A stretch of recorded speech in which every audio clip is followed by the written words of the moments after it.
tremendamente abençoados, com uma palavra que não dá para ruminar toda, é muita coisa, velho. Eu sou bom de captar, mas foi muita coisa, não deu para ruminar tudo, não. Eu ainda consigo, talvez, reproduzir da mensagem de ontem uns 70% a 80%. Eu quero agradecer a Deus pela tua vida, viu, velho? Come here, please. E ele tá chique, vocês viram ontem, falou inglês. Look at me.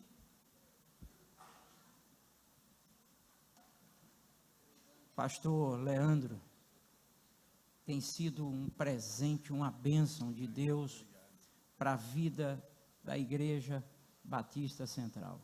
Tem sido uma bênção, mano. A repercussão,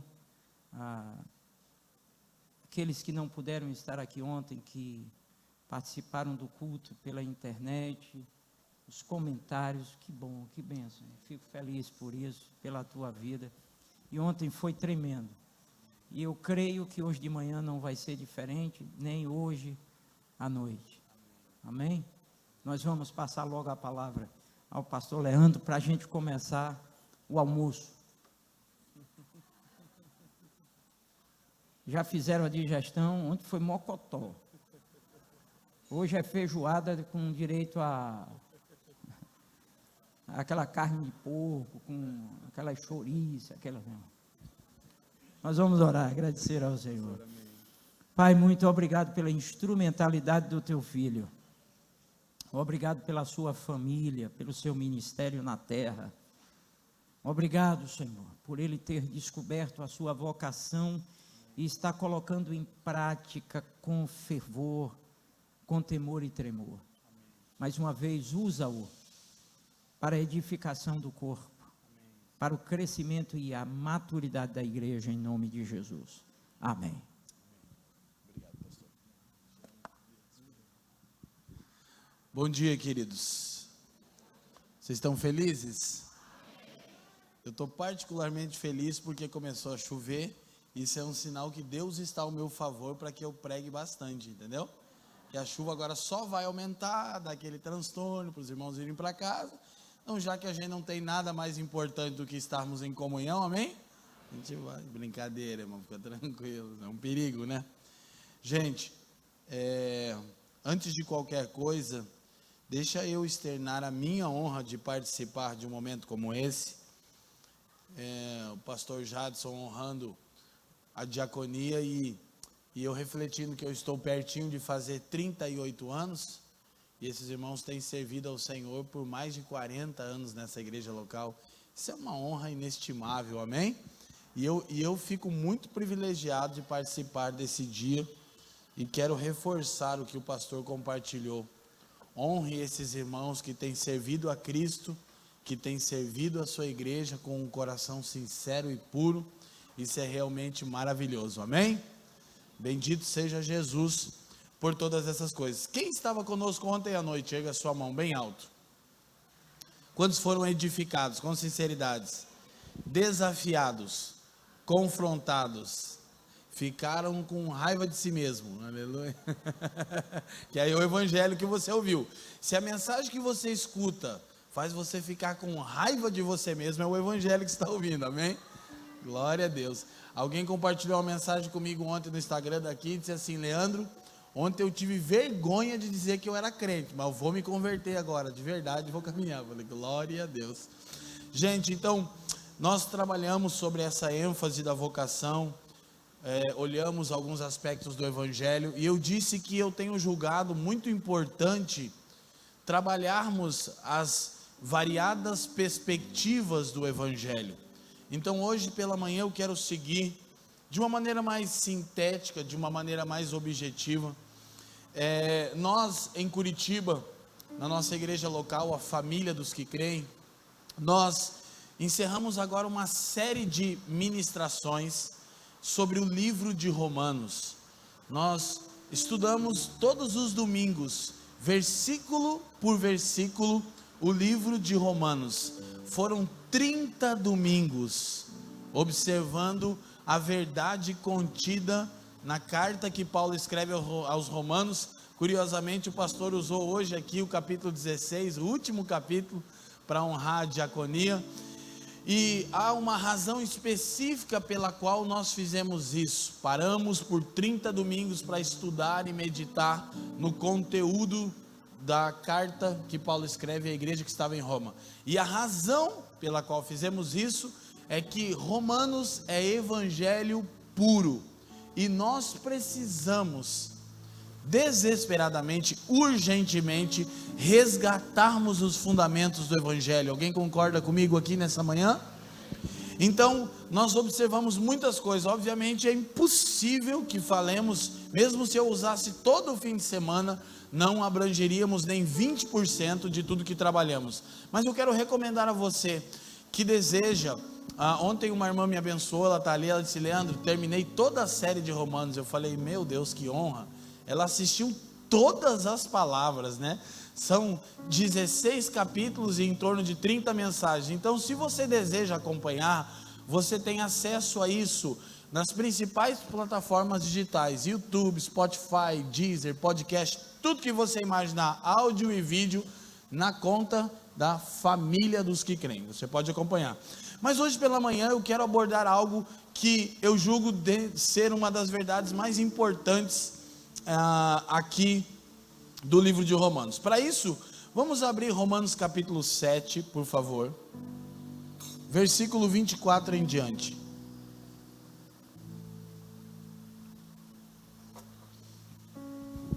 Repito, eu estou intencionalmente gastando todo esse ano, tanto na igreja em Curitiba, tanto com a rede de igrejas que servimos espalhadas pelo Brasil, bem como em todos os lugares onde eu tenho tido a oportunidade de fazer uso do púlpito, eu tenho pregado o evangelho e resgatado algumas verdades. 7:24 de Romanos: miserável homem que eu sou, quem me livrará do corpo desta morte? Alguém se sentiu assim ontem depois da mensagem? Acho que é um bom texto para a gente começar, né? Como é que você se sentiu? Miserável homem que eu sou. Então Paulo continua e diz, verso 25: dou graças a Deus por Jesus Cristo nosso Senhor, assim que eu mesmo com o entendimento sirvo a lei de Deus, mas com a carne a lei do pecado. 26. Opa, vai dar tudo certo, irmão. 8:1 agora, né? É por isso, tá certo? Não vai ter o 26, irmão. Eu quero ler até o versículo 11 do 8. Me desculpa, irmãos, eu esqueci desse detalhe. Portanto, agora nenhuma condenação há para os que estão em Cristo Jesus, que não andam segundo a carne, mas segundo o Espírito. Preste atenção, eu quero que você sempre dê uma atenção devida quando você encontrar um portanto. As próximas alegações e afirmações de Paulo estão baseadas naquilo que ele vinha conjecturando no capítulo 7, assim como vimos ontem em Filipenses. No capítulo 7 ele diz: miserável homem que sou, quem me livrará do corpo dessa morte? Eu sirvo a lei de Deus no meu espírito, mas na minha carne eu sirvo a lei do pecado. Ele diz: portanto, agora nenhuma condenação há para os que estão em Cristo Jesus, que não andam segundo a carne, mas segundo o Espírito. Vamos adiante. Porque a lei do Espírito de vida em Cristo Jesus me livrou da lei do pecado e da morte. Porquanto o que era impossível à lei, visto como estava enferma pela carne, Deus, enviando o seu Filho em semelhança da carne e do pecado, pelo pecado condenou o pecado na carne, para que a justiça da lei se cumprisse em nós, que não andamos segundo a carne, mas segundo o Espírito. 5. Porque os que são segundo a carne inclinam-se para as coisas da carne, mas os que estão segundo o Espírito para as coisas do Espírito. Essa é uma das ênfases principais. 6, por favor. Porque a inclinação da carne é morte, mas a inclinação do Espírito é vida e paz. Porquanto a inclinação da carne é inimizade contra Deus, pois não é sujeita à lei de Deus, nem em verdade o pode ser. Portanto, os que estão na carne não podem agradar a Deus. Vós, porém, não estáis na carne, amém, irmãos? Mas no Espírito, se é que o Espírito de Deus habita em vós. Mas, se alguém não tem o Espírito de Cristo, esse tal não é dele. E, se Cristo está em vós, o corpo, na verdade, está morto por causa do pecado, mas o Espírito vive por causa da justiça. Último versículo. E, se o Espírito daquele que dentre os mortos ressuscitou a Jesus habita em vós, aquele que dentre os mortos ressuscitou a Cristo, também vivificará os vossos corpos mortais, pelo seu Espírito que em vós habita. Curva sua cabeça, deixa eu orar por você. Pai, muito obrigado uma vez mais nessa manhã, pela sua bondade, pela dádiva do Evangelho que é o seu Filho e o seu Espírito derramado em nossos corações. Obrigado, Senhor, por esse time que tem servido aqui e foi honrado de maneira tão especial e singular. Eu peço que esse pouco tempo que teremos aqui, Pai, na sua presença, com a sua palavra aberta, sirva de edificação, de maturação e de glória para o seu nome, no objetivo de cumprirmos a nossa vocação. Oramos no precioso nome do seu Filho. Gente, olha para mim, me dá de presente a sua atenção. Eu vou ser mais pragmático aqui nessa manhã, intencionalmente. Brincadeiras à parte, eu não quero me estender tanto hoje pela manhã. E eu estava questionando ao Senhor ainda agora pela manhã, a respeito do que trabalhar com vocês. Então eu senti uma inclinação por abordar mais uns aspectos do Evangelho. Ontem nós falamos de eleição e vocação. Hoje eu quero falar sobre uma vida conduzida pelo Espírito, como uma consequência do Evangelho. E à noite eu acredito que eu tenho uma palavra profética. Então eu amo ensinar, mas à noite eu não pretendo ensinar, eu pretendo compartilhar uma única palavra, pastor Jadson, que eu julgo ser uma palavra de encorajamento e desafio para vocês, amém? Mas agora pela manhã eu sinto a necessidade de trabalhar algumas das perspectivas do Evangelho. Então deixa eu te explicar uma coisa. Primeiro, Romanos é a explanação mais fundamentada do Evangelho e a investigação mais emocionante de como o Evangelho opera em nosso coração. Se eu pudesse dar um conselho a todas as igrejas que eu conheço e que nós nos relacionamos, é que gastasse tempo devido com a epístola de Paulo aos Romanos. É realmente um tratado doutrinário sobre o Evangelho. Embora sejam apenas 16 capítulos, Romanos não é o Evangelho sintetizado, é o Evangelho condensado. São inúmeras riquezas condensadas em um único lugar. É acordo com a maioria dos estudiosos e teólogos e pais da igreja que Romanos é a maior exposição doutrinária do Evangelho. Evangelho é boa nova a respeito de como Deus salva por intermédio do seu Filho, amém? Mas quando nós observamos, eu disse que na vez anterior que estivemos juntos, nós falamos sobre os frutos da justificação. Eu fiz um breve resumo de Romanos capítulo 1 a 5, eu me lembro que fiz isso aqui, que foi um tempo de muita edificação. Então, embora talvez boa parte de vocês não lembre, essa palavra deve estar gravada, e eu quero continuar como se tivesse falado disso há 2 dias atrás, amém? Por quê? Porque eu realmente quero deixar alguma coisa de proveito para vocês. Então é só procurar aí no canal da IBC Feira, que vai ter a última palavra que eu ministrei aqui no domingo, e é um resumo de Romanos capítulo 1 a 5, e agora a gente vai olhar essa transição dos capítulos ali 6, 7 e 8, mas não vamos tão fundo. Tem uma palavra rema para essa manhã.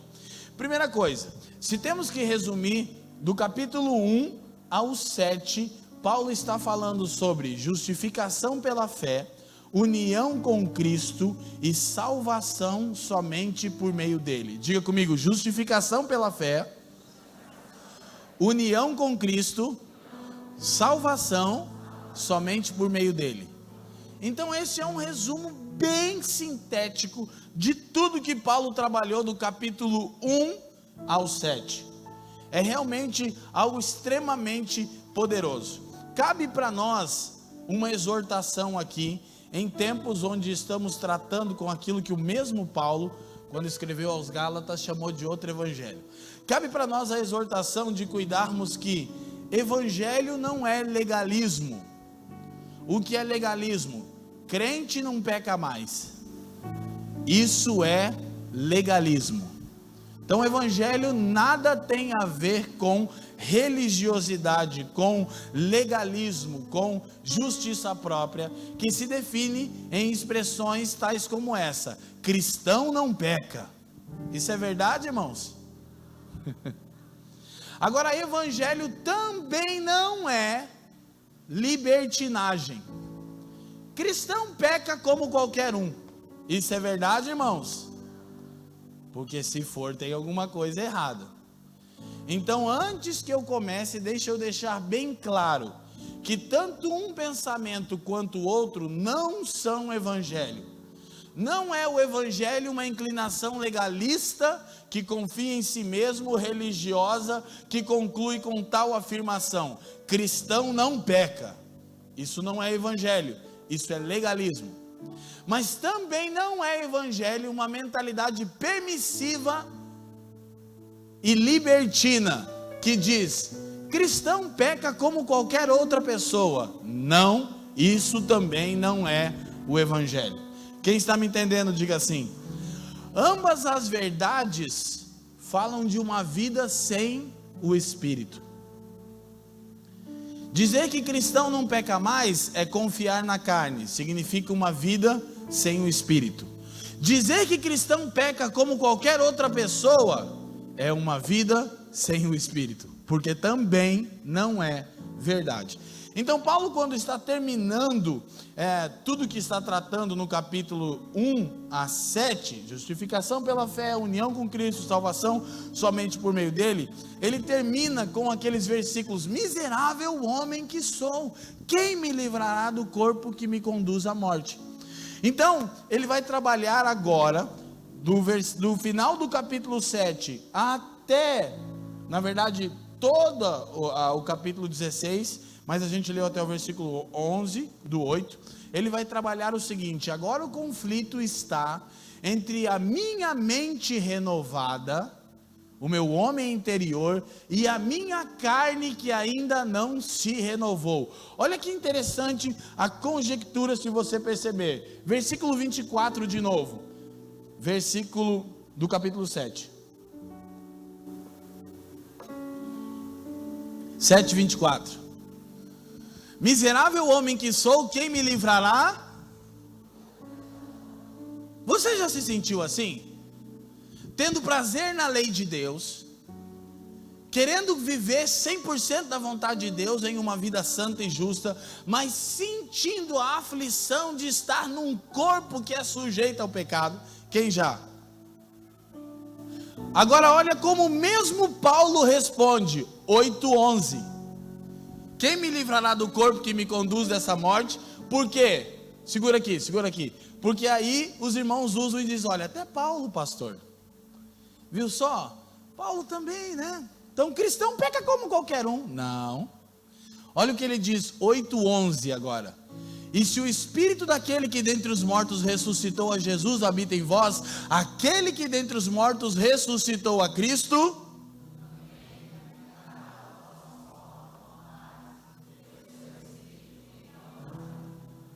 Aleluia! Ele está respondendo ao questionamento que ele mesmo levantou: quem me livrará desse corpo que me conduz à morte? Ele responde: Deus pelo seu Espírito. Então o Evangelho é um processo por meio do qual o Espírito de Deus vai me renovando, a tal ponto em que chegará o dia em que o meu corpo que me conduzia à morte será revestido de vida.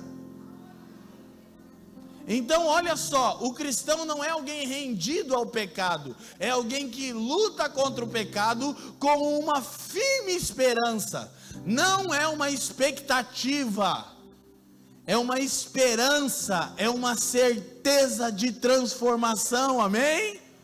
Quem está me entendendo nessa manhã, sacode a mão aí e diz sim. É assim que nós vivemos uma vida no Espírito. confiando no Espírito e nos firmando na firme esperança. Olha lá, compareça ao berçário. Viu? Agora não é esperança, irmão, vai lá mesmo. Quem está comigo, amém? Escuta, o conflito aqui, dos versículos que lemos, está entre a nossa mente renovada e a carne que ainda não se renovou. O que Paulo diz é que a lei não pode nos ajudar, ou seja, as nossas próprias boas obras não podem nos ajudar.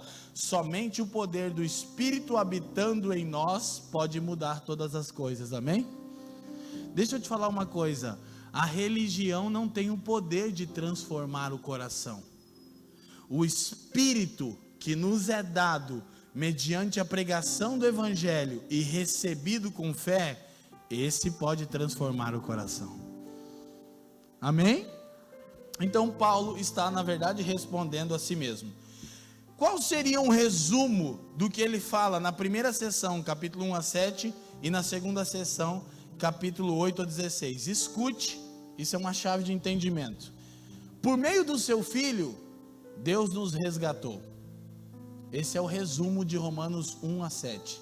O que Paulo está dizendo é obra exclusiva de Deus. Por meio do seu Filho, Ele nos resgatou. Agora do capítulo 8 em diante, ele vai dizer o seguinte: por meio do seu Espírito, Ele está nos transformando. Para quê? Para que desfrutemos dele para todo sempre. Evangelho é certeza, é garantia de transformação. Capítulo 1 a 7, por meio do seu Filho, Deus nos resgatou. Capítulo 8 a 16, por meio do seu Espírito, Ele está nos transformando. Para quê? Para que desfrutemos de quem Ele é, por toda a eternidade. Quem está feliz? Isso é maravilhoso. Isso é muito glorioso. Então, uma coisa interessante de nós observarmos é que Romanos capítulo 8 é chamado por muitos estudiosos de o capítulo do Espírito. Em nenhum outro lugar das Escrituras a obra do Espírito é mencionada tantas vezes quanto em Romanos capítulo 8. 19 vezes Paulo menciona o Espírito no capítulo 8. É o capítulo do Espírito. Por quê? Porque ontem eu falei a respeito das implicações, eu falei sobre a suficiência, segurança e imutabilidade da obra de Deus em nos salvar. Enfatizamos que quando Deus empregou o seu poder para nos salvar, Ele nos deu?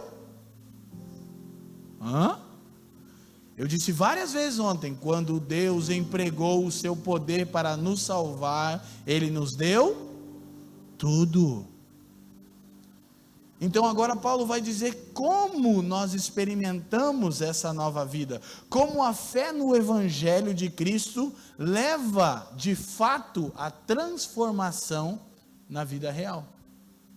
Então a ênfase que Paulo tem aqui é uma vida vivida no Espírito, porque o Espírito é tanto aquele que transforma a nossa natureza à semelhança da natureza de Cristo, bem como é aquele que nos empodera para o cumprimento da nossa vocação.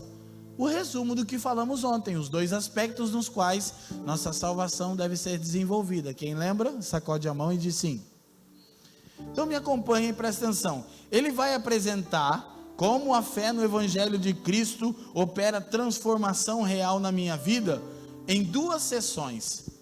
A primeira sessão começa aqui no capítulo 8:1, que ele diz: portanto. A segunda sessão começa no capítulo 12, onde ele diz: portanto. Depois nós vamos olhar isso. O primeiro portanto de Paulo é porque ele vai nos dar instruções sobre como vivermos no Espírito. Se ignorarmos isso, nos acharemos na seguinte condição: sempre praticando aquilo que odiamos. Paulo diz no capítulo 7, você lembra alguns versículos antes: o bem que eu quero, eu não faço, mas o mal que eu não quero, esse eu. Ele está falando de quando ele confiava na lei. Então, se nós ignorarmos as instruções que vamos receber aqui de como vivermos no Espírito, vamos sempre nos achar num lugar de autocondenação e de derrota, praticando aquilo que odiamos, embora salvos, porque a salvação é obra exclusiva de Deus. Mas se nós não entrarmos em um processo de obediência ao seu Espírito, não experimentaremos transformação real. Sabe do que eu estou falando? Da sua vida, e você sabe. Aleluia. Por que que o Evangelho é suficiente? Por que que eu creio em Cristo? Por que eu não experimento plenitude de vida? Está te faltando uma coisa. Qual? Compreender as coisas do Espírito, que é a ênfase de Paulo aqui. E eu vou tentar de alguma maneira compartilhar com vocês. Então, ele apresenta nas duas sessões, guarde isso. Primeira sessão, capítulo 8:1. Portanto, segunda sessão, capítulo 12:1. Tem um outro portanto que a gente vai olhar no encerramento. Então, o Espírito é mencionado aqui, como eu já disse, 19 vezes. Assim, a vida cristã constitui-se essencialmente em vida conduzida pelo Espírito. Isso é vida cristã. É vida vivida pelo Espírito, amém? Então, nós vamos observar algumas verdades que nós temos aqui. O capítulo 8 é, para muitos estudiosos, o mais importante capítulo de Romanos. E o versículo 5, que a gente vai observar mais adiante, é ainda o mais importante versículo do mais importante capítulo, do mais importante livro que expõe o Evangelho. Deixa eu te explicar uma coisa. É acordo na história da igreja que Romanos é a maior exposição doutrinária do Evangelho. É também acordo que a pérola do livro de Romanos é o capítulo 8. E é também acordo que o versículo 5 do capítulo 8 é a grande chave para uma vida transformada. Amém? Deixa eu só te falar uma coisa. Foi por intermédio do livro de Romanos que Deus trouxe a fé homens como Lutero, homens como Agostinho de Hipona, homens como John Knox, homens que marcaram a história do mundo, marcaram a história da igreja, marcaram a história do mundo. Então o capítulo é dividido em 3 partes. A primeira descreve as diferentes facetas do ministério do Espírito. O Espírito liberta, habita, santifica, guia, testifica e por fim ressuscitará os filhos de Deus. Amém? Liberta, habita, santifica, guia, testifica e por fim ressuscitará os filhos de Deus. Amém? Esse é o Espírito que nos foi outorgado, diz Paulo. A segunda sessão do capítulo 8, Paulo vai falar sobre a glória futura dos filhos de Deus e a restauração da criação. É o Evangelho completo. Nós não vamos observar isso hoje. Você vai ter isso no livro Cosmovisão, que no final eu quero indicar. E a terceira sessão, Paulo enfatiza o inabalável amor de Deus. Olha para mim, esse é o capítulo do Espírito e da segurança dos filhos de Deus. Por quê? Porque ele começa com a seguinte afirmação. Portanto, coloca o 8:1 para nós de novo, gente, por favor. Já está. Portanto, agora, leiam para mim. Só até aí. Portanto, agora. Não, só até aqui. Nenhuma condenação há, a gente já viu, para os que estão em Cristo, amém? Começo do capítulo. Olha como Paulo termina o capítulo, verso 39. Olha o capítulo. Nem a altura, nem a profundidade, nem alguma outra criatura nos poderá.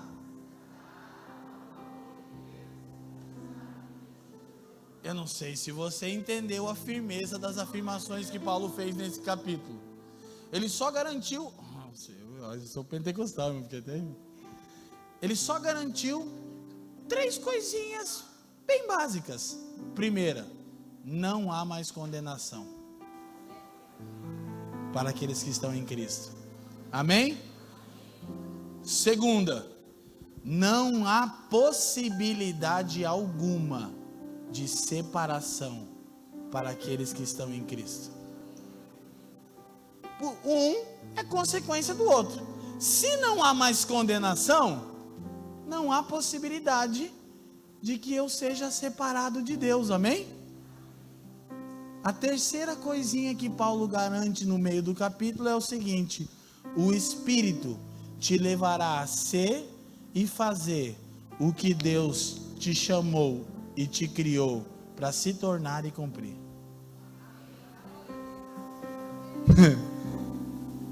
O que você vai perceber em Romanos 8 é o seguinte: é cheio de afirmações. Não tem instruções no aspecto de faça isso ou faça aquilo. Não, Paulo só está afirmando o que Deus já realizou em Cristo. Quem está me entendendo? Vou dizer algo que eu disse ontem: revelação é acessar a obra de Deus em Cristo, aquilo que Ele já fez, e não é quando você sabe algo que ninguém sabia. Isso é revelação, é acessar o que já é real em Cristo. Então Paulo vai falar essas três importantes coisas: não há condenação, não há separação, há garantia de transformação e de cumprimento da nossa vocação. Qual é a instrução? Todavia devemos nos submeter ao seu Espírito. Deixa eu te falar uma coisa, irmão. Eu oro para que o Espírito Santo ganhe de novo o seu lugar de destaque na obra de Deus. Ele deixe de ser aquele que anima culto e passe a ser aquele que nos conduz a toda a verdade. Aquele que de glória em glória está nos transformando. Aquele que testifica que somos filhos de Deus. Aquele que nos revela a vontade do Pai. Aquele que ressuscitará os nossos corpos mortais. Aleluia. Sabe o que precisamos? Precisamos de uma igreja que ande no Espírito de Deus. Não precisamos de um novo jeito de fazer culto. Não precisamos de novas canções. Não precisamos de uma nova maneira de nos vestirmos. Não precisamos nos adequar a essa era. Precisamos andar no Espírito Santo. Aleluia. Então esse capítulo é incrível. Paulo enfatiza primeiro a obra do Espírito. Liberta, habita, santifica, guia, testifica e ressuscitará os nossos corpos mortais.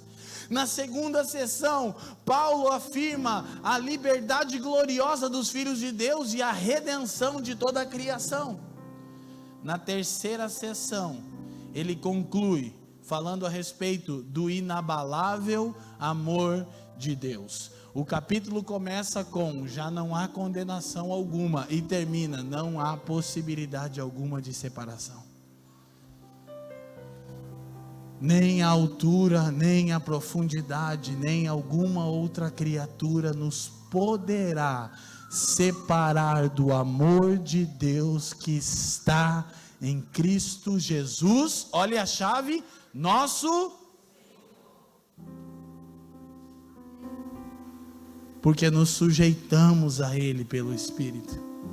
Nada nos separará do amor de Deus, amém?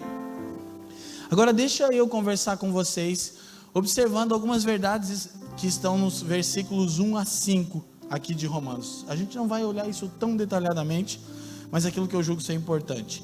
Então, já não há condenação alguma do versículo 1, está respondendo o problema do final do versículo 7, o miserável homem que eu sou, o bem que eu quero eu não faço, e o mal que eu não quero eu faço. Então, não há condenação para os que estão em Cristo, mas preste atenção nisso. Um grande pregador do século passado, conhecido por alguns de vocês, acredito eu, chamado Martin Lloyd Jones, quem já ouviu falar? Dr. Martin Lloyd Jones disse que a maior parte do problema dos crentes se dá por não compreender esse versículo aqui. Agora, nenhuma condenação há para os que estão em Cristo Jesus. A maior parte dos nossos problemas se dá por não entendermos tal versículo. Primeiro, preste atenção. Por não compreendermos que não há mais condenação alguma, nós sentimos culpa e indignidade além daquilo que deveríamos sentir. Sabe qual é uma das razões principais que nos paralisa? A culpa. Por não compreendermos essa verdade, sentimos mais culpa e indignidade do que deveríamos. Pelo menos 4 coisas acontecem conosco, eu anotei. De alguém, escute, marcas de alguém que está preso pela culpa. Primeiro, uma necessidade de provarmos quem somos. Ao invés de você viver a sua vida, você gasta tempo tentando provar quem você é. Por quê? Por causa da culpa. Surge uma necessidade terrível de provarmos quem somos. Segunda evidência, grande sensibilidade à crítica.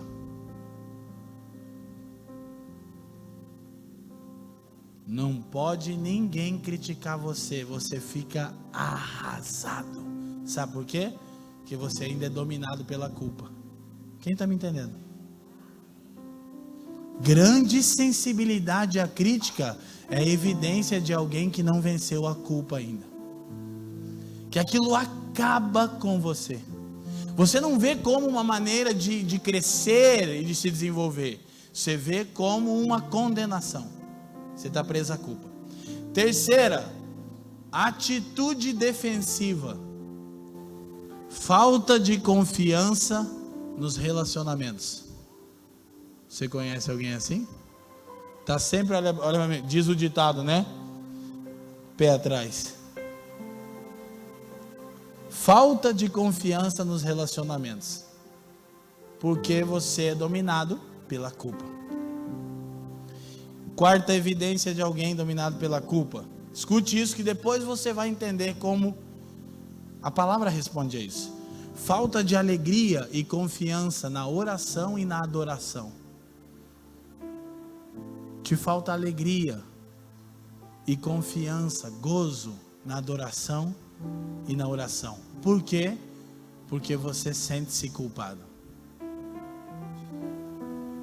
Como relacionar-se com alguém que na sua perspectiva está constantemente te condenando?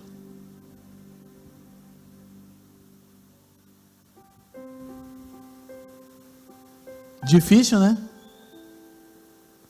Como você vai se relacionar com Deus se você pensa que Deus está constantemente te acusando? Por isso você tem falta de alegria na adoração e na oração e não cresce na sua vida interior. Seu homem interior não se desenvolve. Então, primeira consequência de não compreendermos esse versículo é atrairmos sobre nós culpa demasiada. Mas, queridos, a Escritura diz: agora nenhuma condenação há. A condenação não está ali no banco de reservas, esperando a qualquer momento para voltar e vir sobre você. Não, para os que estão em Cristo. Você está em Cristo? Não há condenação alguma. Por quê? Porque isso não tem a ver com o seu desempenho. Isso tem a ver com o desempenho de Cristo. Porque se ainda resta condenação, a obra de Cristo não foi suficiente. Mas a obra de Cristo, escute, satisfez a ira santa de Deus contra o pecado. Na cruz, Cristo absorveu toda a ira de Deus, não uma parte dela. Por isso, aqueles que estão escondidos em Cristo estão livres de condenação. E não, isso não é um incentivo à libertinagem, porque libertinagem não é um evangelho. Eu estou dizendo que se você não entender profundamente esse versículo, você não vai crescer na sua relação com Deus e com o próximo. Porque você vive sentindo a necessidade de provar quem você é. Você vive preso por grande sensibilidade à crítica. Você tem uma atitude defensiva, não confia nos relacionamentos. Você não tem alegria na oração e na adoração. Por quê? Porque sente-se culpado constantemente. Mas deixa eu te falar de novo, Cristo absorveu toda a ira de Deus contra você, não uma parte dela. Você é salvo porque Cristo se tornou o alvo da ira de Deus em seu lugar e no meu lugar, amém? Por isso que Paulo explode e diz: graças a Deus por Jesus Cristo. Aleluia. Então, agora, eu disse que boa parte dos nossos problemas são resultantes e não entendemos esse texto. Agora, uma segunda atitude que pode acontecer é termos menos motivos para levarmos uma vida santa e o risco de uma atitude permissiva e leviana. Já não há mais condenação, então. Mas aí você precisa entender o seguinte: o que te motiva à santidade não é o medo do inferno, é a esperança de se tornar como Jesus. Tem gente que acha que metendo terror nos crentes eles vão se santificar.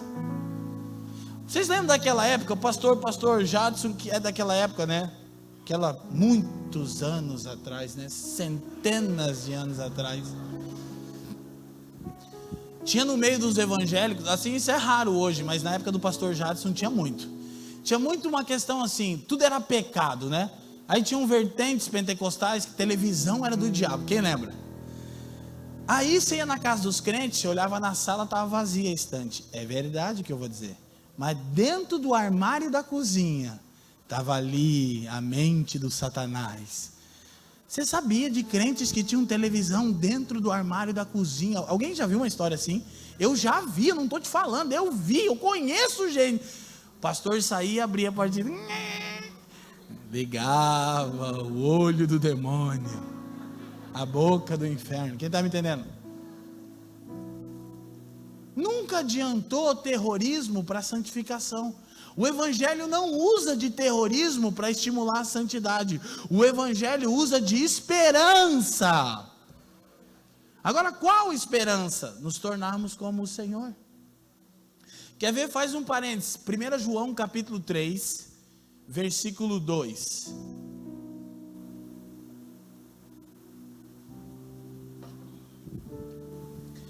Por quê? Então, a segunda coisa que pode acontecer conosco é falta de incentivo à santidade. A primeira é atrairmos culpa demasiada. A segunda é falta de incentivo à santidade e uma vida permissiva.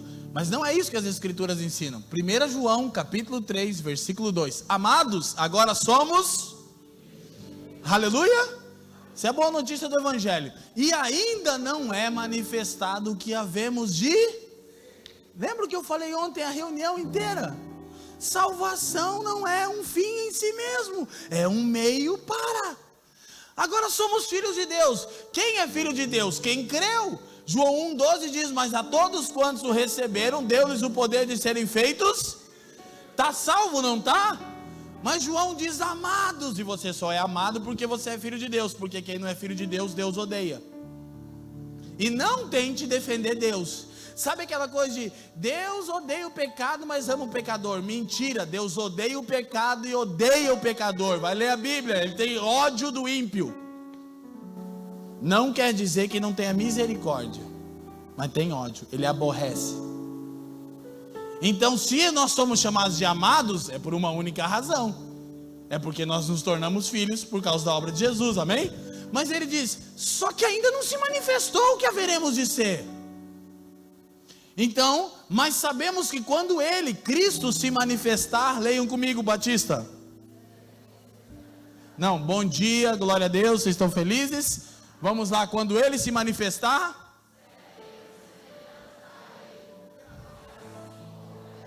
Agora olha o incentivo para a santificação na doutrina dos apóstolos, versículo 3. E qualquer que nele tem esta, qual esperança? Sermos semelhantes? Qualquer que nele tem essa esperança, não está escrito em qualquer que tenha medo do inferno e de ser lançado por Deus no colo do diabo, purifica-se a si mesmo. E qualquer que é oprimido por uma mentalidade legalista, purifica-se a si mesmo. Não, e qualquer que tem essa esperança, qualquer nascido de novo que sabe que a esperança é se tornar como Jesus, e todo aquele que nele tem essa esperança, purifica-se a si mesmo. Porque tem medo do inferno? Não, porque deseja ser como ele. Amém? Bendito seja o nome de Jesus, aplauda o Senhor de verdade. Aleluia! Esse é um incentivo para a santificação. Então, voltemos a Romanos. Então, por outro lado, corremos esse risco. Agora escute, precisamos compreender que a razão do Evangelho é nos fazer como seu filho. Portanto, quando pecamos, desprezamos a obra de Cristo e frustramos o seu objetivo. Essa é a motivação para lutarmos contra o pecado: o amor, a gratidão e o reconhecimento da obra de Deus em Jesus. Amém? Mas já não há mais condenação para aqueles que estão em Cristo. Agora tem uma verdade poderosa, versículo 2 de Romanos 8. Fica tranquilo, a gente vai só até o 5. Porque a lei do Espírito de vida em Cristo me livrou da lei do pecado e da... Então Paulo diz duas coisas, logo nos dois primeiros versículos. Primeiro, não há condenação alguma. Amém? Segundo, não há escravidão alguma.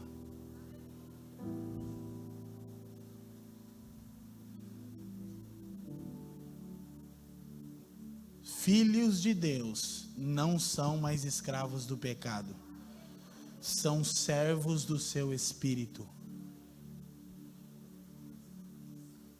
Essa é a chave para uma vida triunfante.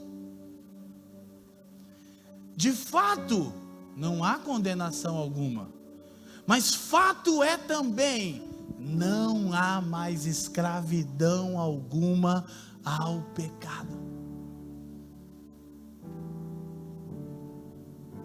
Então, cristão não peca como qualquer um. Cristão peca? Sim.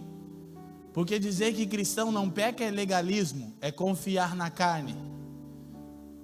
Cristão peca como qualquer um? Não. Porque dizer isso é libertinagem, é não andar no Espírito. Por quê? Porque não há escravidão alguma.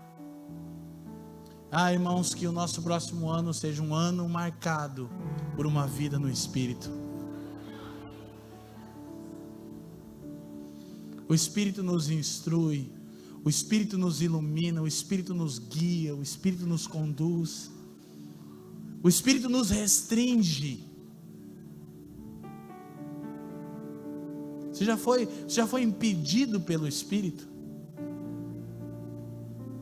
Então nós precisamos compreender, ao passo que no versículo 1 diz que não há condenação, no 2 diz que não há escravidão. Então escuta, esses são os dois aspectos da vitória de Cristo ao nosso favor. Diga comigo assim: a salvação lida com nossa culpa legal e com nossa corrupção interior. Então nós precisamos perceber isso. Aí Paulo vai entrar nos próximos versículos, no 3 e no 4, e ele vai mostrar como Deus realiza os dois aspectos da salvação. Quais são eles? Nenhuma condenação, nenhuma escravidão. Esses são os dois aspectos da nossa salvação. Primeiro, a morte de Cristo derrota o pecado no âmbito legal, paga a dívida. Por isso, não há mais condenação, porque a morte de Cristo derrotou o pecado no âmbito legal. A ira santa de Deus foi satisfeita na morte de Cristo. Esse é o primeiro aspecto da nossa salvação. Segundo, a vinda do Espírito extirpa o pecado por completo do nosso interior. Santificação. Amém? A morte de Cristo lida com a nossa culpa legal. A vinda do Espírito lida com a nossa corrupção interior. Portanto, não há condenação e não há nenhuma escravidão. Quantos estão me entendendo? Digam sim. Deus enviou o seu Filho para suportar a nossa condenação. Amém? E o Espírito para nos libertar de nossa escravidão. Então, você tem uma plenitude, uma suficiência da obra de Deus em Cristo. Ele envia o seu Filho para suportar a minha e a sua condenação, e envia o seu Espírito para nos libertar de toda a escravidão. Irmão, olha para mim. Você não encontra, o pecado promete, mas não cumpre, né? O pecado é um mal pagador, irmãos, aleluia. Ele promete prazer e satisfação, mas quando você realiza, só tem duas coisas, que não são prazer e satisfação, é culpa e vazio. É ou não é? Você acredita que é possível você crescer em santidade? Porque há milhões de cristãos que têm vivido uma vida escrava. E não é porque não tem força o suficiente, porque o Espírito de Deus habita em você. E o Espírito te livra de toda a escravidão. Mas nós não temos levado uma vida guiada pelo Espírito. Então vamos ao versículo 5. E a gente chega aqui no ápice da nossa palavra e já na reta final. Então Paulo vai dizer como isso? Porque os que são segundo a carne inclinam-se para as coisas da carne, mas os que são segundo o Espírito, para as coisas do Espírito. Diga comigo, as coisas do Espírito. Estou apaixonado por essa expressão. Quando Paulo escreve aos irmãos que estavam em Corinto, 1 Coríntios 2:13, não precisa abrir, fica aqui, deixa esse texto. Ele diz assim: irmãos, nós precisamos conferir coisas espirituais com espirituais. Ou seja, conferir as coisas do Espírito com pessoas espirituais. Comparar as coisas do Espírito com gente espiritual. Paulo dá aqui a chave de uma vida triunfante.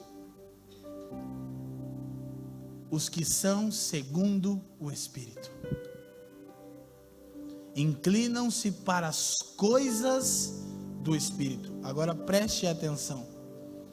Precisamos aprender a pensar e meditar no Evangelho até que ele se torne real para o nosso coração e o alicerce de tudo o que fazemos.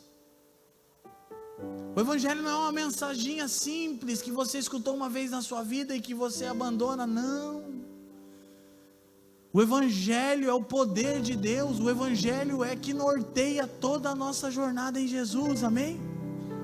Então vou dizer de novo, nós precisamos aprender a pensar e a meditar no Evangelho, até que ele se torne real para o nosso coração, e o alicerce de tudo que fazemos. Traduz, Leandro. Prega o Evangelho para você mesmo.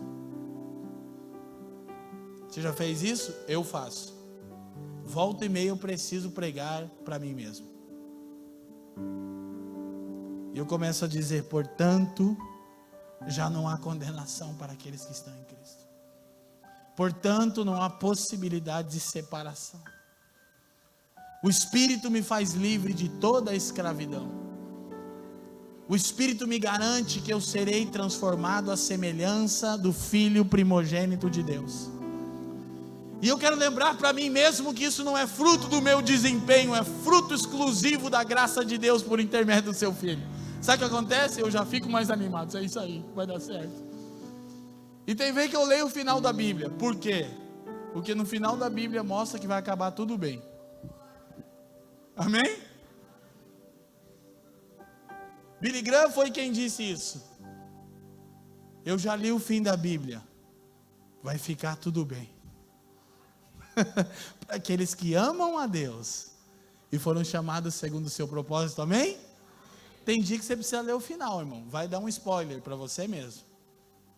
Vai dizer, aí você lembra de textos como, aqui em Romanos Paulo vai falar, isso é uma leve e momentânea tribulação. O Senhor há de me conduzir a experimentar toda a sua obra, amém? Quem está me entendendo? Então, agora é o que eu quero enfatizar. Aquilo que você firma em sua mente determina o seu estilo de vida. O que interessa a sua mente cativa o seu coração e orienta a sua vida. O que interessa a sua mente cativa o seu coração e orienta a sua vida. Por isso precisamos aprender a pensar e meditar no Evangelho, até que ele se torne real para o nosso coração e o alicerce de tudo aquilo que fazemos. Somos firmados em uma esperança real. Nós sabemos que aquele que começou a boa obra é fiel para completá-la, amém? Mas isso não tem a ver com o seu sonho, eu já disse ontem. Tem a ver com o sonho de Deus para você. Qual? Te formar a imagem de Jesus. E melhor dizendo, não é correto dizer que é um sonho. Deus não sonha, Ele tem propósitos. E quando Ele determina algo, nenhum dos seus planos podem ser frustrados. Amém? Então quais são as coisas do Espírito? Pelo menos 3 nós vamos observar. E depois eu lembro que eu falei para você, olha, Paulo afirma em 2 sessões como o Evangelho opera na nossa vida e como experimentamos transformação real. A primeira sessão está no portanto do capítulo 8, a segunda sessão está no portanto do capítulo 12. Quem lembra que eu disse isso? Eu só vou ler um versículo lá. Mas quais são as coisas do Espírito? Versículo 14, aqui por favor. Primeira. Hoje eu estou bonzinho, porque ontem eu peguei mais firme, né? Simão não aguenta 2 daquelas. Aí à noite a gente volta a ser quem nós somos, entendeu? Glória a Deus. Eu tenho uma versão pastoral minha assim, né? Tô bonitinho, né? Falando bonito, glória a Deus. Tem lugar que eu vou que os irmãos já sentam até meio assim, ó. Então hoje eu estou meio pastoral. Olha só, porque todos os que são guiados pelo Espírito de Deus... Primeira coisa que o Espírito te afirma. Paulo diz que o segredo está no quê? Em firmarmos a nossa mente nas coisas do Espírito. Para quê? Para experimentarmos transformação real. Coisas do Espírito. Primeira, nossa filiação. A primeira coisa que constantemente o Espírito está testemunhando no seu interior é: você é filho e filha do Deus vivo. E quando você se torna pai ou mãe, fica mais fácil de entender isso. Porque tem dia que você quer esganar o seu filho, tem ou não tem? Muda o que você sente por ele? Na verdade é porque você sente tudo que sente por ele que você queria esganá-lo. Aleluia? Glória a Deus. Só um pescoção. O pai disciplina quem ama e recebe como filho, amém? Hebreus 12, glória a Deus. Se você tem revelação da sua identidade, quando você é disciplinado por Deus, o autor de Hebreus diz assim, olha, Deus corrige e açoita. Querido, açoita. Deus não só corrige, Ele açoita a quem ama e recebe como filho. Só que se nós não temos revelação da nossa nova identidade, quando Deus nos corrige, a gente faz 2 coisas, o autor de Hebreus diz: não desprezes a disciplina do Senhor. O que a gente faz? Primeira coisa, a gente despreza. Nem é tudo isso, sabe? Não dá uma raiva, o Ben não está aqui, né? Que sorte que ele ficou dormindo. Dá uma raiva quando você fala uma coisa, principalmente nessa idade de 7 anos, 8, ele está querendo descobrir quem manda lá em casa. Só perde, né, negão? que eu sou pai do modelo antigo, tá ligado? Aleluia? Eu sou pai do modelo antigo ainda. Eu não sou tão antigo assim quanto o pastor Jades, que é muito antigo, mas eu sou pai do modelo antigo. Aleluia? Só falei isso que ele estava conversando, não estava prestando a mensagem, estava no WhatsApp e agora eu peguei ele. Aí eu fui numa igreja, isso aqui é uma dica boa, pastor. Essa foi... Andando pelo Brasil, você tem de cada uma, né? Você chega na igreja, tem vezes que você não está nem conectado no que está acontecendo no mundo, né? Aí o cara já vai caçar o Wi-Fi, né? Daí o nome da rede, isso é o melhor do mundo. Eu falei que a gente vai fazer isso na família. O nome da rede era Preste Atenção no Culto. Você faz até assim, ó.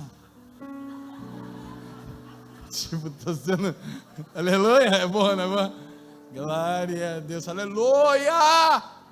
Eu ia abrir minha Bíblia aqui mesmo, aqui, o aplicativo na Bíblia, aqui para ler uma revelação. Amém? Então presta atenção, se você não tem revelação disso, quando você é corrigido, ou você despreza, o autor de Hebreus diz, ou você desmaia. O que é isso? Acabou tudo. Você não tem revelação da sua identidade. O que normalmente os filhos fazem? Desprezam ou desesperam? Eu nem pedi para nascer. Quem nunca, né? Quem nunca? Eu não pedi para nascer.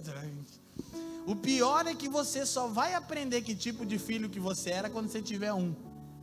Glória a Deus. Não é verdade? Você vê, nossa. Então, primeira coisa é a nossa filiação.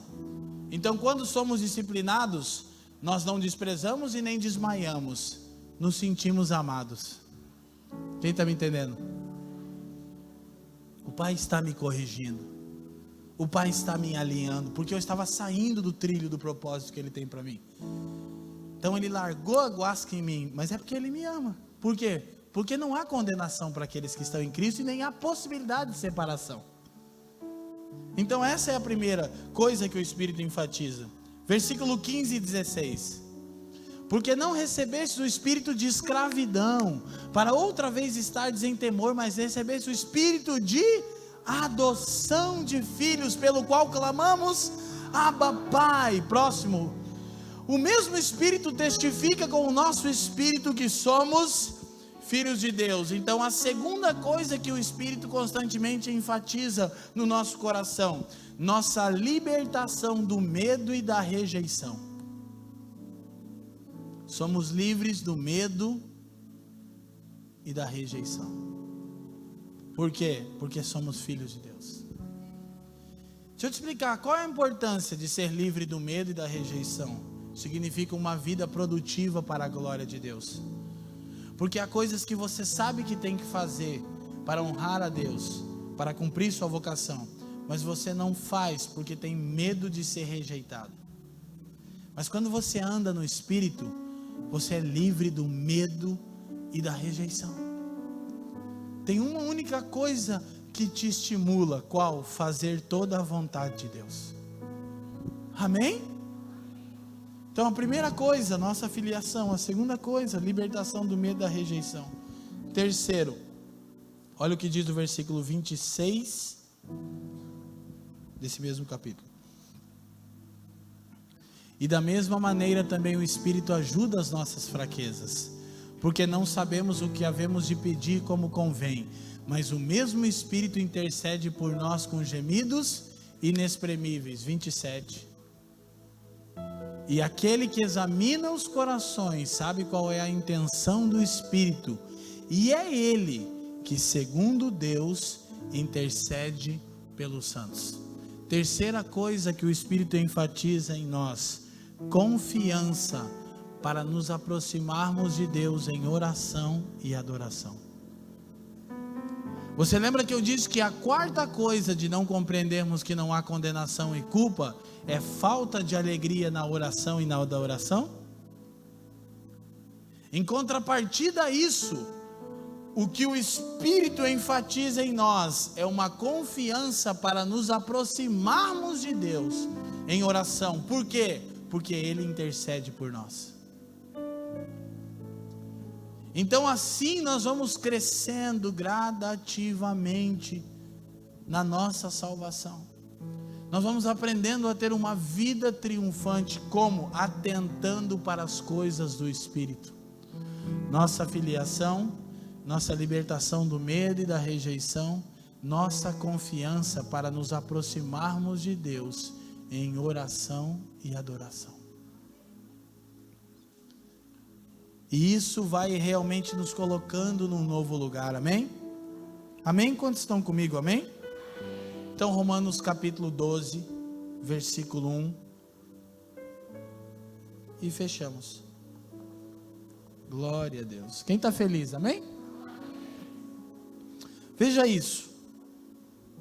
Eu disse, repito,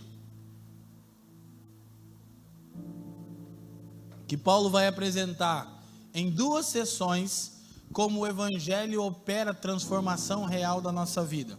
No capítulo 8 ao 16, não vamos olhar todo. Capítulo 1 a 7 é a justiça mediante a fé, a união com Cristo, a salvação por intermédio de Jesus, tudo isso sendo iniciativa de Deus, obra exclusiva de Deus, amém? Do capítulo 8 ao 16, como o Evangelho opera em nós, eficazmente, experimentamos transformação real. Então, primeiro o portanto do capítulo 1 é a primeira sessão, e depois o portanto aqui do capítulo 12. Rogo-vos, pois, portanto, eu rogo, pois, eu rogo, irmãos, pela compaixão de Deus, que apresentei os vossos corpos em sacrifício vivo, santo, e agradável a Deus, que é o vosso culto. Sabe o que Paulo está dizendo aqui? Preste atenção. A conclusão de Paulo é: se você entendeu tudo que eu disse do capítulo 1 até aqui, eu rogo a você que responda da única maneira possível. Portanto, ou rogo-vos, pois, irmãos, significa, quando paramos para meditar nas muitas compaixões de Deus envolvidas na nossa salvação, só nos resta uma coisa: uma entrega total, voluntária e racional ao Espírito de Deus. Deixa eu te explicar ainda mais claro. Qualquer atitude inferior a uma entrega total, voluntária e racional a Deus, significa que você não entendeu o Evangelho. Quem está me entendendo? Portanto, rogo-vos. Nos resta uma coisa: nos tornarmos um sacrifício vivo. E a coisa tão interessante é, preste atenção, que na lei todo sacrifício era primeiro morto e depois oferecido a Deus. Mas aqui Paulo fala de nos tornarmos um sacrifício. Então qualquer atitude inferior a uma entrega total, voluntária, irrestrita e racional, significa que não entendemos o Evangelho. Porque quando paramos para refletir nas muitas compaixões de Deus envolvidas na nossa salvação, só há uma resposta racional e coerente: entrega total. Quem está me entendendo? Então, todo sacrifício era primeiro morto e depois oferecido. Mas aqui Paulo diz: Deus deseja que sejamos sacrifícios vivos. Por quê? Porque até o animal, que é um ser catalogado como irracional, Paulo aqui está fazendo uma contrapartida com o culto racional. Quando viu o altar do holocausto ali no tabernáculo pegando fogo, o animal fugia do fogo. Foge ou não foge? Então mata o animal e depois entrega. Paulo diz: Deus não recebe esse tipo de culto. Ele só recebe culto racional. Qual? Aquele que voluntariamente você vai para o altar. Você olha para o fogo de Deus e você diz: voluntariamente eu me entrego para ser transformado. Sacrifício vivo é o que vai voluntariamente para o altar. Bendito seja o Senhor. Quem está me entendendo? Vou dizer de novo: qualquer atitude inferior a uma entrega total, voluntária e racional, significa que você não entendeu o Evangelho. Porque quando paramos para refletir nas muitas compaixões de Deus envolvidas na nossa salvação, explode gratidão do nosso ser. Culto racional é quando eu me comprometo com a verdade do Evangelho. Olha para mim, é quando eu sustento diariamente os améns que eu dou no culto de domingo. Amém, aleluia, amém. Culto racional é sustentar isso. É quando intencionalmente, deliberadamente, você se entrega ao Senhor, constantemente, como um sacrifício vivo. Traduz, sem que você seja constrangido. Você é voluntário na entrega. Por quê? Porque quando para refletir nas muitas compaixões de Deus envolvidas na sua e na minha salvação, não nos resta outra coisa. Aí o que Paulo diz, verso 2, e terminamos: e não sedes conformados, não tomem a forma, conformados com este mundo, com essa era, mas sede transformados pela renovação do vosso. Lembra, porque a chave é o versículo 5, porque refletir nas coisas do Espírito transforma o meu entendimento. E ele diz, para que experimenteis qual seja a boa, agradável e perfeita vontade de Deus. Agora, qual é a chave aqui? A palavra transformados, em grego é metamorfos, significa uma nova forma. É a transformação completa do Evangelho no nosso coração. É nos tornarmos um novo tipo de gente. Pessoas guiadas pelo Espírito de Deus. O que é culto racional? É a única resposta coerente para alguém que parou para refletir nas muitas misericórdias de Deus envolvidas na sua salvação. E esse alguém entrega a sua razão, a sua razão adâmica, para ser transformado no seu entendimento pela razão de Deus e se tornar um novo tipo de gente. Pessoas que experimentam níveis mais profundos da vontade de Deus. Amém? E que nesse tempo festivo de gratidão ao Senhor, possamos fazer de Romanos 12 um incentivo para nós. Portanto, apresentem-se a Ele como sacrifício vivo. Porque qualquer um que tenha entendido a mensagem e que pare para refletir nas muitas misericórdias de Deus, dá uma resposta total, voluntária e irrestrita ao Senhor. Amém? Aleluia. Curva a sua cabeça, deixa eu orar. Pai, muito obrigado por essa manhã. Muito obrigado novamente por toda a história que você está construindo aqui, Pai. Pai, eu te peço que a sua palavra seja internalizada em nós nessa manhã, a começar por mim, pela Fran, pelo bem. Pai, não há nenhuma outra resposta coerente que não uma atitude de entrega total e voluntária a você. Leva-nos a refletirmos nas muitas compaixões envolvidas na nossa salvação, a fim de que possamos oferecer a você um culto diário e racional, nos entregarmos ao seu Espírito, para que Ele transforme a nossa natureza, a semelhança da natureza do Filho de Deus, e nos empodere para o cumprimento da nossa vocação, que é testemunhar o seu nome entre as nações. Que essa palavra encontre um bom lugar no nosso coração, Pai. Que o Seu Espírito nos leve a refletir nas Suas coisas durante essa semana. Somos Seus filhos, fomos livres do medo da rejeição e temos confiança para nos aproximarmos de Você, Pai, em oração, em adoração, por causa da obra do Seu Filho. Bendito é o Seu nome, Pai. Nós Te amamos nessa manhã e nós Te damos graças. Nós nos unimos a Paulo, Pai, e dizemos graças a Ti por Jesus Cristo. Muito obrigado, Pai.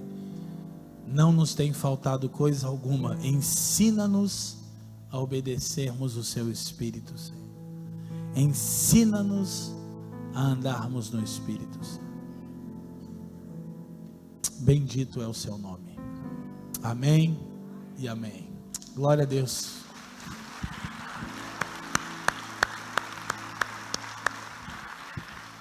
Só lembrar os varões israelitas, gente, lá atrás tem um livro. Você que quer crescer na compreensão do propósito eterno de Deus, não deixa de adquirir. Ontem eu disse, hoje eu repito, investe em literatura. Quem foi edificado pela essa palavra aqui? Por ontem, amém? Você tem muito mais aqui, você pode crescer. Esse livro vai te ajudar a entender o plano de Deus e como você pode ser parte disso. Obrigado, reverendo. Desde ontem eu venho pensando nas reflexões. Eu achei interessante, Leandro, como funciona a palavra. Diferentemente daquilo que se coloca, daquilo que é colocado por comentaristas, eu sempre pensei nessa ideia de autor. Paulo não é o autor. Paulo é o instrumento. E para mim o que mais fundamenta, Leandro, desde ontem que eu venho pensando sobre isso, é um evangelho que não é teórico. Porque Paulo como instrumento e o Espírito como um autor, o próprio apóstolo Paulo, ele experimenta aquilo que ele prega. Ele experimenta aquilo que é revelado para ele. O Espírito revela e ele vive aquilo. Em relação à vocação, eu estava pensando ontem, a propósito, crente, ele não, a ideia de bem-sucedido e bem resolvido, aquela coisa do sonho, de você realizar o seu sonho ou de Deus, eu estava pensando na reflexão de ontem, por exemplo, e não falei por causa do tempo, mas eu estava pensando, irmãos, olha que coisa tremenda. O apóstolo Paulo, por diversas vezes, ele quis ir para Roma, e o texto vai dizer que ele foi impedido. Eu vejo que é a questão da vocação. Quando Deus o libera, ele vai em que condição? Ele vai preso. Ele vai preso. E no meio do caminho foi citado ontem aqui o texto do naufrágio. E o anjo lhe revela: Paulo, fica tranquilo, negão, ninguém vai morrer, inclusive você, vai todo mundo se salvar. Você vai chegar em Roma. E quando ele chega em Roma, você sabe para onde ele vai? Ele vai para a guarda pretoriana. Isso é o que? Era sonho de Paulo? Era propósito de Deus. Porque lá, quem era que ia? Pregar a verdade e a palavra. Quem era que ia? Propósito de Deus. O que é isso? Vocação. Vocação. E no naufrágio, Paulo, ele não retroage, ele não fica abatido, ele não desanima, ele não deixa a coisa para lá, não, ele continua firme. Agora, pensando em vocação, Paulo termina o fim de vida dele, sabe como? Em uma pousada, em um hotel chique, irmão, velhinho, com uma Raider. Paulo no fim de vida, vocação. E se você olha para o evangelho como é falado e pregado hoje, você pula fora. Porque como é que Paulo termina? Paulo termina preso em Roma e depois é convidado para sair da prisão para fazer um passeio. E nesse passeio é convidado a colocar a sua cabecinha numa guilhotina. Vocação.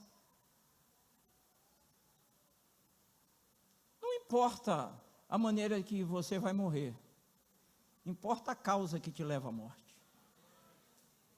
Agora, hoje, eu estou falando do fundamento do evangelho, irmão. Porque, às vezes, a gente ouve e fica na teoria. A teoria, ela é vaga. É bom quando a gente coloca na prática.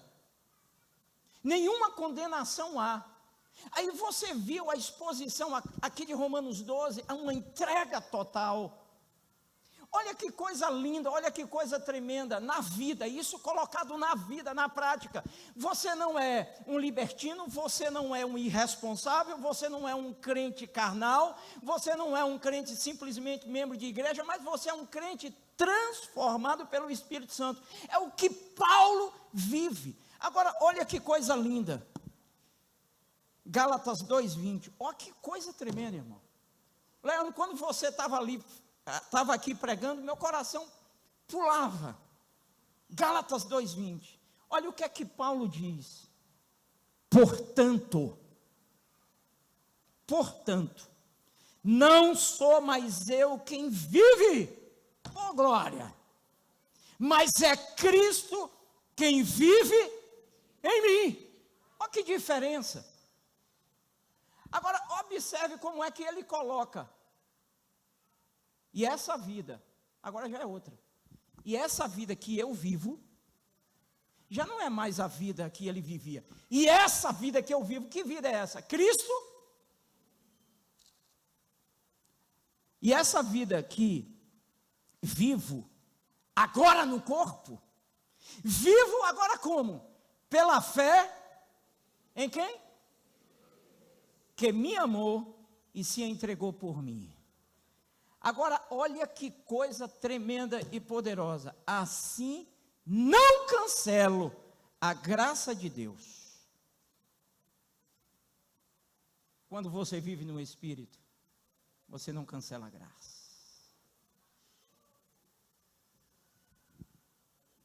Mais umas 1000 vezes eu vou aprendendo. O que mais me impacta é ver a exposição do Evangelho fundamentado na vida, na prática. E a gente não pode dizer que Paulo foi apenas um instrumento teórico. Paulo foi um instrumento que viveu Jesus. É isso que a igreja precisa entender, para que o mundo veja que nós somos dele. Amém? Nós vamos encerrar, e eu quero encerrar agradecendo aos familiares de todos os irmãos diáconos que tiveram aqui. Venha, Pedro, ele está numa agonia. Venha, cadê? A neta é? A neta é? De quem é? De Nilson, é? De quem é? É de Normilson? Então vem, Normilson, também. Ele me falou umas 15 vezes aqui na pregação, eu quero apresentar a minha neta. Eu, sim, senhor. E nós vamos fazer com muita alegria. Eu quero agradecer a todos os filhos, netos que estiveram aqui para prestigiar esses abençoados. Normilson, Deus é bom contigo, viu? Puxou a mãe, glória a Deus, meu filho. Bom lhe ver, viu? Que coisa linda, meu. Como é o nome? Maria Júlia. Prazer, viu, querida? Deus te abençoe. Deus te abençoe e abençoe Maria Júlia, não é? E Deus realmente pegou todo o teu gene e jogou na menina. Vamos abençoar e consagrar a vida de Maria Júlia.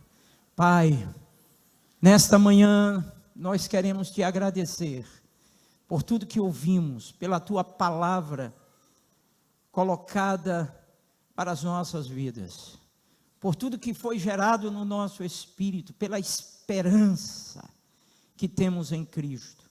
Queremos nessa manhã consagrar a vida de Maria Júlia. Ó Deus, e em nome de Jesus, que ela viva este evangelho. Lhe abençoamos com todas as bênçãos celestiais. Repreendemos contra a sua vida todo o mal, todo encantamento que queira se levantar. Lhe abençoamos, ó Deus, na sua vida emocional, psicológica, espiritual acima de tudo, profissional, sentimental, que ela se desenvolva segundo a tua palavra como uma mulher, segundo o teu coração. Toma Maria Júlia nos teus braços e que em todo o tempo da sua vida ela viva a tua presença agora e para sempre. Abençoamos os seus pais com todas as bênçãos dos céus, em nome de Jesus. Amém e amém. Amém. Parabéns, viu? Deus abençoe. 18 horas, estaremos aqui mais uma vez celebrando ao Senhor e aprendendo da sua palavra. Vá em paz e que Deus te abençoe. Uma boa tarde.